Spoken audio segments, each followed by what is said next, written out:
গিয়ে ধরনের কর্মকাণ্ড করা হচ্ছে, তাহলে কি আপনারা এদেরকে প্রতিকার হিসেবে কি রাস্তা দাঁড়িয়েছেন? প্রিয় উপস্থিতি, আপনারা দেখবেন বিশেষ করে ঢাকা বিশ্ববিদ্যালয়ে নারীদেরকে তারা কিভাবে শ্লীলতাহানি করার পরে সেই ব্যক্তিকে কিভাবে ফুলের মালা দিয়ে তারা থানা থেকে ছাড়িয়ে এনেছে একটা মত সৃষ্টি করে। চট্টগ্রামে আমরা দেখেছি কিভাবে নারীকে লাথি মেরে তারা নারীদেরকে অপদস্থ করেছে এবং তাদেরকে তারা ফুলের মালা গলায় দিয়ে থানা থেকে বের করে নিয়ে এসেছে। এদের কাছ থেকে বাংলাদেশের নারীরা কি আশা করবে? তারা তো বাংলাদেশের নারীদেরকে কখনোই নারী হিসেবে দেখে না, তারা নারীদেরকে সবসময় দাসী হিসেবে দেখে। তারা সেই মধ্যযুগে কায়দায় মধ্যযুগে আমরা শুনেছিলাম যে নারীদেরকে নারী জন্ম দিলে সেই পরিবারে নারীদেরকে কবর দেওয়া হতো, জীবন্ত কবর দেওয়া হতো নারী শিশুকে। তারা কি সেই যুগে আমাদেরকে ফিরিয়ে নিতে চাচ্ছে?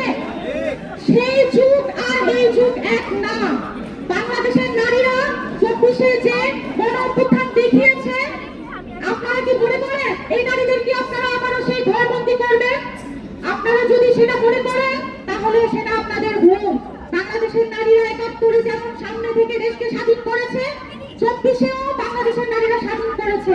আপনাদের এই ধরনের কোন কর্মকাণ্ড বাংলাদেশের নারীরা মেনে নিবে না এবং কোনোভাবেই নিবে না। আমি আজকের এই সমাবেশ থেকে বলতে চাই, জামাতের আমির আমাদের নারীদেরকে যেভাবে পতিতা হিসেবে যে ধরনের আখ্যা দিয়েছে, এই জন্য তার প্রকাশ্যে ক্ষমা চাইতে হবে হাতে পায়ের পরে।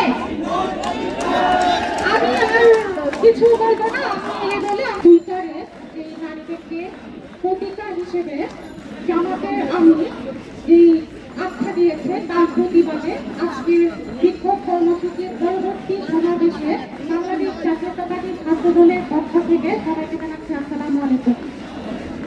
অত্যন্ত ভারাক্রান্ত মনে আজকে আসলে আমাদের এই 24 পরবর্তী সময়ে খুবই লজ্জার পর্যায়ে দাঁড়িয়ে আমাদের একটা স্বাধীনতা বিরোধী শক্তির বিরুদ্ধে আমাদের বিক্ষোভ মিছিল করতে হয়েছে।